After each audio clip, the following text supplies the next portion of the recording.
Të rëndë në Rubik edhe në Lezhë, 3 automjete përplasën nga shpejtësia dhe përfundojnë në kanal.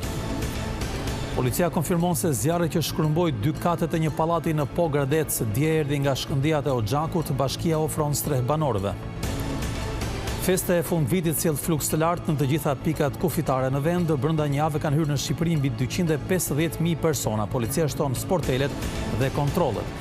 Operatori shpërndarjes deklaron se ka siguruar të gjithë energjinë për festën e fundvitit në gatishmëri dhe mjekët për çdo emergjencë shëndetësore. Kërcënohet me vdekje Albin Kurti, antari i partisë Nisma kërkon që ai të lërë Kosovën ose të vritet reagime të ashpra nga vetëvendosja dhe nga LDK.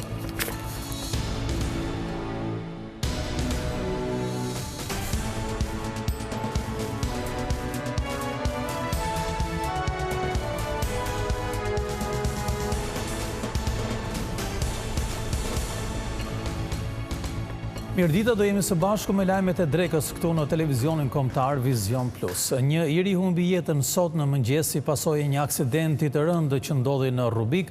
Nga përplasja e makinës së tij me një autobus u plagosën edhe 9 persona të tjerë, pasagjerë që po udhëtonin drejt Kosovës. Edhe në Lezhë 3 automjete u përplasën dhe përfunduan në kanal si pasojë e shpejtësisë së lartë. Një aksident i rënd ka ndodhur në orët e para të mëngjesit të kësaj të diele në Rubik, ku nga përplasja e një automjeti me një autobus ka humbur jetën drejtuesi i makinës tip Alfa Romeo. Viktima është Lat Caka, 28 vjeç nga Rubiku. Mjeti i tij, pas përplasjes me autobusin që po transportonte pasagjerët, ka përfunduar tek barierat mbrojtëse të rrugës, që të çon në drejtim të Burrelit.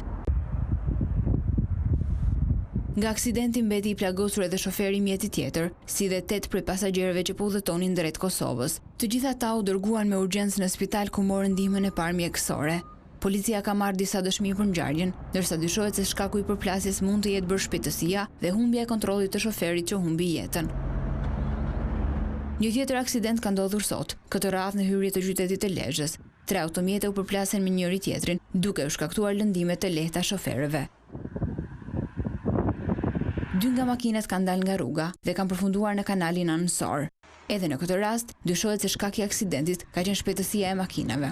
Ndërkohë është shënuar edhe një aksident i tretë, këtë herë në Elbasan, ku një automjet tip Volkswagen ka përplasur një 57 vjeçar, i cili po udhëtonte me biçikletë, duke i shkaktuar plagë të rënda.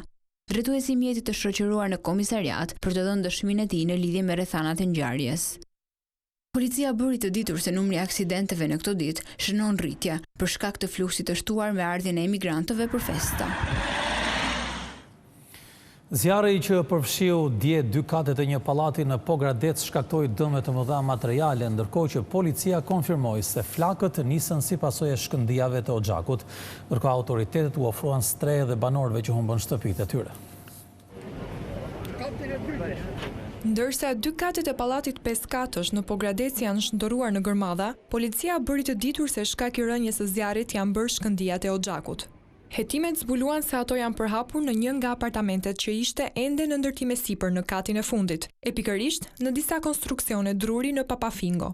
Ato morën flak me një herë e zjarri i favorizuar edhe nga era u përhap me një herë në gjithë katin. Po mendohet ajo ngelet për të parë ekspertizës, po me syrin e parë çfarë pamne në fillim mendohet se ishte nga Oxhaku. Domethënë diku tek mezi i objektit, dyshemeja ose tavani i katit 4 edhe ajo ishte konstruksion druri.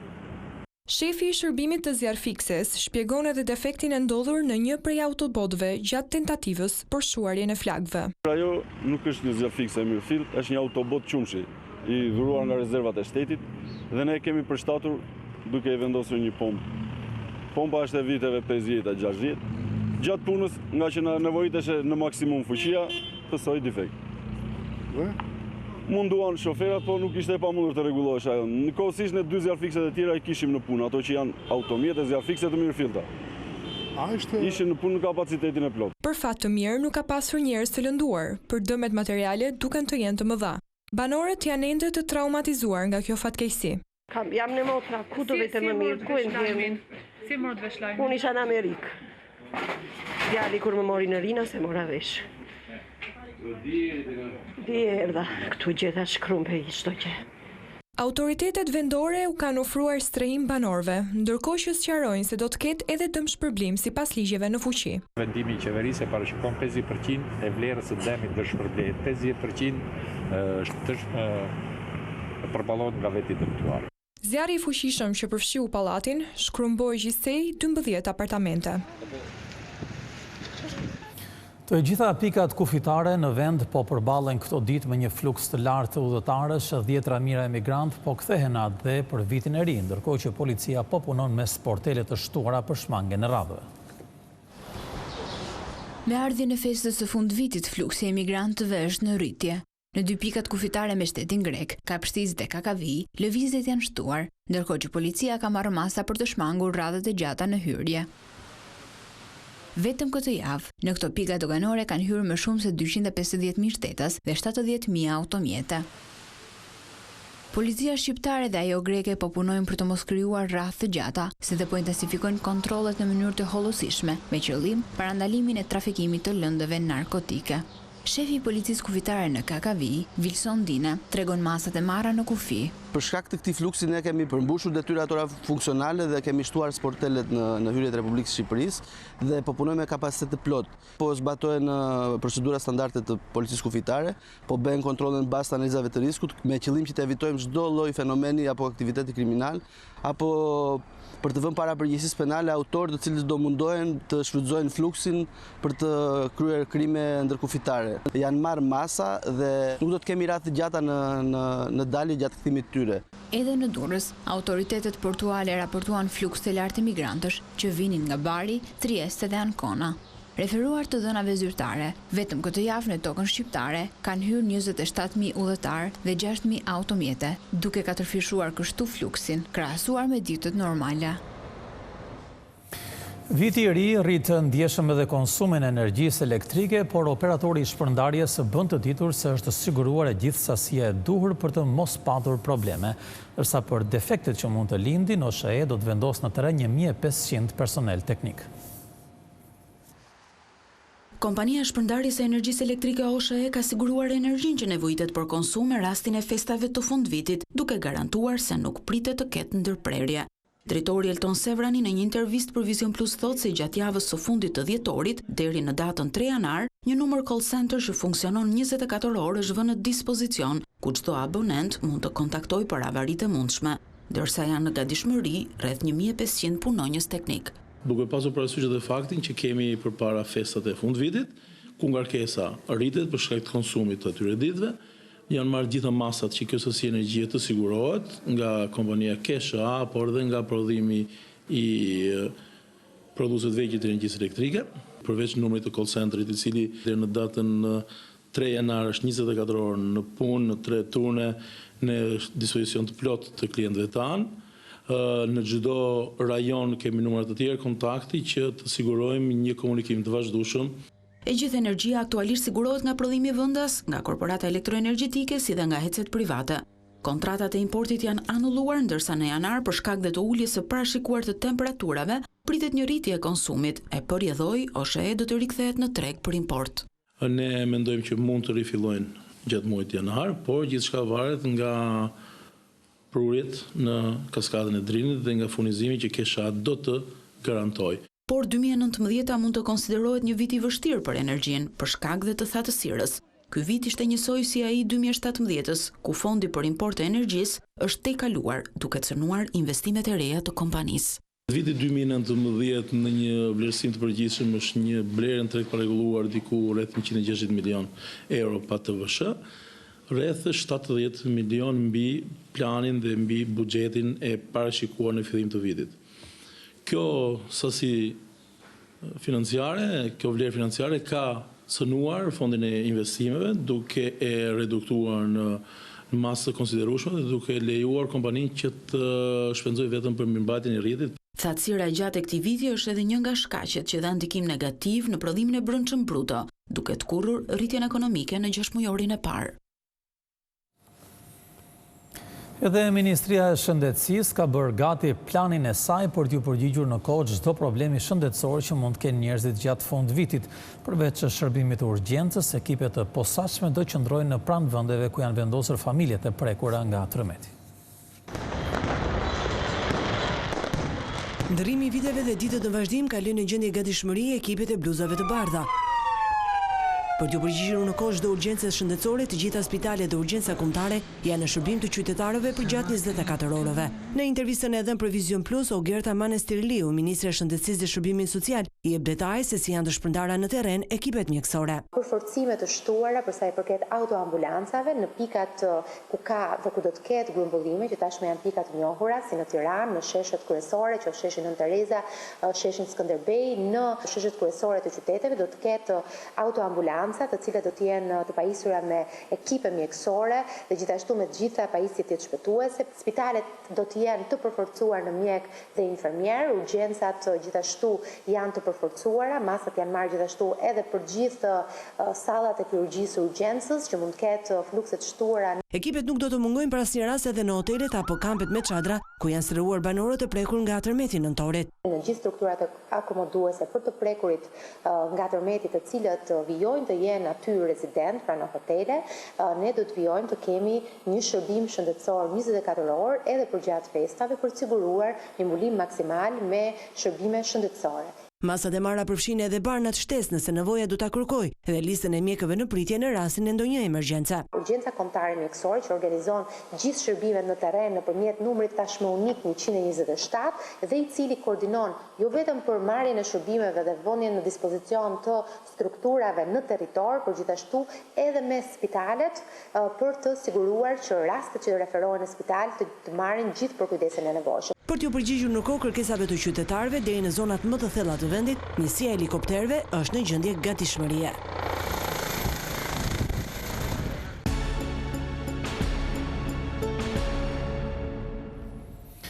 Qeveria ka marrë parasysh disa nga kërkesat e biznesit të prekur nga tërmeti 26 nëndorit.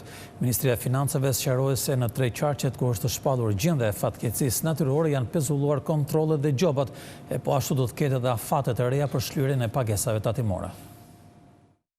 Ministria e Financave pritet të nxjerrë një sër masash lehtësuese për bizneset e prekura nga tërmeti në 3 qarqet ku është shpallur gjendja e fatkeqësisë natyrore. Administrata fiskale nuk do të kryej kontrolle tek bizneset dhe nuk do të aplikojë penalitete në rast vonese në vetdeklarimin e xhiros. Nëse do të ketë deklarime të vonuara nga biznesi, gjobat do të hiqen, as diskutohet sepse vetë ligji lejon që në situata të veçanta të mos aplikohen gjoba. E dyta, natyrisht që për tër bizneset që ndodhen në zonat e dëmtuara, do të pezullohet çdo kontroll apo çdo verifikim sepse nuk është situata që ne të merrime me kontrolle mbi to. E treta, nëse do të ketë probleme për pagesën e detyrime tatimore. Ministri i Financave ka udhëzuar që këto biznese të deklarojnë nëse kanë aktivitet në këto periudha, edhe nëse deklarojnë me vonesë tash që gjobat nuk do të aplikohen. Paralelisht me këtë situatë, Ministria duket e gatshme që të shtyjë në kohë edhe pagesën e taksave për këto biznese, duke i lënë më shumë hapësirë kompanive të rimarrin veten pas dëmeve të shkaktuara. Ne kemi një nen për pagesën me marrëveshjen për pagesën me kreste. Dhe me çdo tatim pagues, duke analizuar rast pas rasti problematikën e tyre, ne mund të shtyjmë deri në 2 vjet pagesën e tatimeve. Nuk do të jetë nevoja për shtyje të tillë, por të paktën në këto muaj të rimëkëmbjes është plotësisht e mundshme që detyrimet e vetdeklaruara si të VSH-s e tjera të mund të shtyhen në mënyrë që kompanitë të marrin frymë në këtë situatë. Qeveria ka parashikuar që për qëllim rindërtimi subjektet e përcaktuara me VKM përjashtohen nga pagesa e të VSH-s, ndërsa nuk do të aplikohet taks infrastrukture për çdo objekt me qëllim strehimin e banorëve nga tërmeti. Një tjetër denoncim vjen nga opozita për situatën pas tërmetit. Përfaqësues të PD-s ishin në një nga fshatrat e Fushkrujës, ku fajsuan Ministrinë e Arsimit për shkatrimin e 2 shkollave. Shkolla është shëmur, është bërë jo funksionale dhe pastaj me njëherë kanë ndëruar ta shëmbin dhe madje pa pritur as hetimet. Diku nga muaji shtator, Ministri e Arsimit që pa të bërë një deklaratë dhe tha ne nuk do investojmë për shkolla ku ka 7, 10, 15 apo 20 nxënës, se nuk ja vlen. Po kjo që ka pasur 280 nxënës, ku e ka rikonstruksionin? Po imagjinoni sikur tërmeti kishte ndodhur ditën, se çfarë katastrofe humanitare që do kishte ndodhur fëmijëve. Problemi tjetër është fakti se këta fëmijë, këta 200 të nxënës, i kanë dërguar për të vazhduar mësimin në Fushkëroj. Dhe është vend që është vërtet një autobus që i merr në mëngjes, i mbledh këtu diku në qendër dhe i kthen, po atë janë shumë fëmijë që kanë shkollën bazite dhe kthehen natën dhe lihen në mes të rrugës. Fëmijët e vegjël 6-10 vjeç dhe duhet shkojnë ku kanë shtëpiat, ku kanë ato çadrat më mirë, themi. Nderuar prokuror i përgjithshëm, a ka mundësi të shohim diçka konkrete, një mas konkrete nga ju? Drejtuesi qendror i zyrës operacionale për menaxhimin e fatkeqësisë natyrore Bledi Çuçi dhe ministra e Shëndetësisë Manastir Liu takuan sot në Durrës mjekët dhe infermierët për t'i falënderuar ata për kontributin e dhënë pas tërmetit. Ministrat i cilësuan personelin si një ndihmës të jashtëzakonshme në përballimin e gjendjes së vështirë të shkaktuar nga lëkundjet e forta të 26 nëntorit. Gjatë takimit u shpërndan edhe certifikate mirënjohje nga Bashkia e Durrësit për disa pjesëtar të personelit shëndetësor të Durrësit, të Shijakut dhe Kavajës për kontributin e tyre.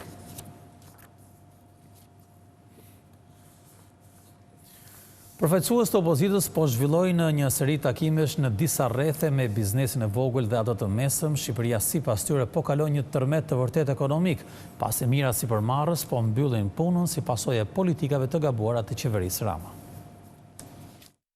Partia Demokratike ka denoncuar situatën e vështirë financiare që po kalon biznesi i vogël dhe i mesëm në vend për shkak të politikave sipas saj të gabuara fiskale.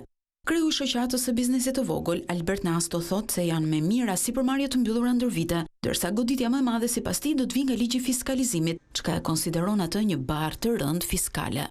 Janë mbyllur për 6 vjet 98.000 biznese, sipas analizave tona që ne kemi bërë si shoqat, shkaku ka qenë çmimi i lartë i karburantit, çmimi i lartë i energjisë, korrupsioni, evazioni, selektiviteti, gjobat. Të marrësh një kas fiskale nesër, një biznes 1.300 euro dhe 200 euro mirëmbajtje në vit, kjo nuk ndodh në asnjë vend të botës. Ky program i kasave fiskale, ky program bëhet vetëm në 2 vende, në Kroaci dhe diku tjetër, dhe ky program ka dështuar i kasave të reja. Për përfaqësuesit e Partisë Demokratike, situata në këtë kategori thuajse është paralizuar për shkak të përgjysmimit të shitjeve. Kishim në datën 26 nëntor tërmetin natyror, por kemi pasur dhe po përjetojmë dhe një tërmet ekonomiko-financiar të bizneseve të ekonomisë shqiptare. Bizneset po falimentojnë. Biznesi i vogël dhe i mesëm sot në Shqipëri shet gjysmën asaj që shiste një vit më parë. Ka prej tyre bizneset të cilat kanë ulur xhirin e tyre edhe me 5 herë. Gjatë një turi takimesh me sipërmarrje të vogla në të gjithë vendin, PD ka publikuar nismat e saj fiskale, çka parashikojnë një frymarrje më të madhe kategorisë së bizneseve familjare. Një biznes i cili bën xhiro 20 milion lekë të vjetra në vit, do të paguaj taksë vjetore 100.000 lekë të vjetra. Një biznes i cili bën xhiro 50 milion lekë të vjetra në vit, do të paguaj taksë vjetore 250.000 lekë të vjetra. Një biznes i cili bën xhiro vjetore 100 milion lekë të vjetra në vit, do të paguaj vetëm 500.000 lekë taksë vjetore dhe kaq mbaron këtu. Deri më tani PD ka zhvilluar rreth 58 takime me biznesin e vogël, ndërkohë që edhe nënkryetari Edmond Spau ishte në Kukës për të njohur me shqetësimet që ka ky komunitet në veri të vendit. Megatek feston në ditëlindjen e tij të 10. Drejtuesit e hipermarketit më të madh kanë menduar që përgjatë gjithë ditës së sotme të surprizojnë klientët me një mori ofertash. Rreth 15 milion njerëz kanë vizituar këto 10 vite hipermarketin më të madh të trepave shqiptare. Me rastin e ditëlindjes së 10, Megatek do të sjellë ofertat më të mira për të falendëruar klientët që e mbështetën gjatë një dekade.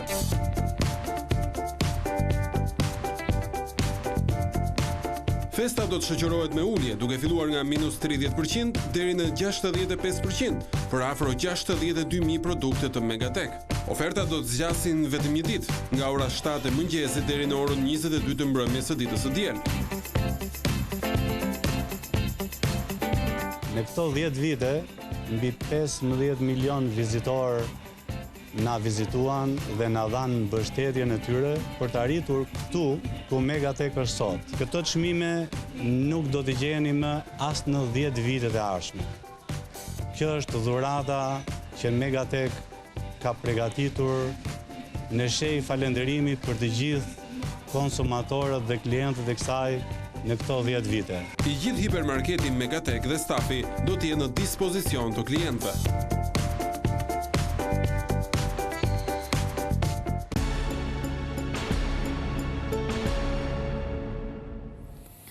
Lideri i vetëvendosjes Albin Kurti bëri sot të qartë se këtë vit nuk do të ketë asnjë zhvillim të ri për sa i takon qeverisë. Në mbledhjen e Këshillit të Përgjithshëm të vetëvendosjes, ai sqaroi vetëm rinisjen e negociatave me Isa Mustafën, por pa bërë të ditur nëse do të ofrojë vetë një marrëveshje të re. Presidenti Hashim Thaçi dhe ndërkombëtarët apelojnë për formimin sa më parë të qeverisë së re të Kosovës, por lideri i lëvizjes vetëvendosje kërkon më shumë kohë për formimin e koalicionit me Isa Mustafën. Në mbledhjen e Këshillit të Përgjithshëm të partisë, Albin Kurti tha se këtë vit nuk do të ketë qeveri të re. Në janar kemi përpara përpjekjen për arritjen e një koalicioni qeverisës me lidhjen demokratike të Kosovës. Ajo që në shikim të parë, duke i lehtë e arritshme, doli të jetë mundimshme. 80 ditë nuk mjaftuan për të arritur marrëveshjen që kërkohej, pasi këmbgulej në kërkesa përtej rezultatit nga vota e qytetarit. Duke u kthyer edhe një herë mungesës së kompromisit, Kurti e konsideroi mjaft bujare ofertën për LDK-n, por nuk bëri të qartë se çfarë do të ndryshojë në bisedimet e ardhshme. Ne si lëvizje jemi munduar që të reflektojmë në këtë mesazh të qytetarëve. Kemi dhënë gjysmën e programit dhe gjysmën e qeverisë për partnerin qeverisës dhe po ashtu kemi ofruar njërin nga 2 postet të cilët qytetarët na kanë dhënë me 6 tetor, pra ofruam edhe postin e kryetarit të parlamentit si një kompromis për të arritur marrëveshjen, por edhe për të ndarë e balancuar pushtetin. Oferta jonë gjeneroze u refuzua në pasditën e 24 dhjetorit. Lideri vetëvendosjes e konsideroi të dështuar qeverinë e Haradinajt, duke nënvizuar se sfidat me të cilat do të përballet qeveria e re do të jenë të shumta. Kosova është një vend i varfër në rajon tejet agresiv ku duhet ndërhyrje urgjente, u shpreh Albin Kurti. Antari i partisë Nisma Haxhi Hoti kërcënoi me vdekje liderin e vetëvendosjes Albin Kurtin, duke deklaruar se ai ose duhet të lërë Kosovën ose duhet të vritet. Ky postim në Facebook solli reagime të ashpra në Prishtinë. Vetëvendosje bëri kallëzim penale, po ashtu aktin e dënoi edhe Vjosa Osmani nga LDK. Lideri i lëvizjes vetëvendosje është kërcënuar nga një antar i nismës socialdemokrate, i cili ka bërë një deklaratë të fortë në rrjetin social Facebook, ku shkruan se Albin Kurti ka 2 mundësi, të lërë Kosovën ose do të vritet. Haxhi Hoti bën një paralelizëm me ish presidentin amerikan të vrarë, John Kennedy, ku thotë se Kennedy nuk ishte në interes të shtetit amerikan që të jetë president dhe për këtë arsye e vran. Njësoj është edhe për Kurtin. Sipas tij, atë e do populli, por nuk është në interes të shtetit të Kosovës që të jetë kryeministër. Ky postim është fshirë nga llogaria në rrjetin social me argumentin se ishte një gabim teknik. Haxhi Hoti ka kërkuar falje publike dhe ka deklaruar se postimi nuk ka lidhje me qëndrimin e subjektit politik ku ai bën pjesë. Por reagimet kanë qenë të ashpra.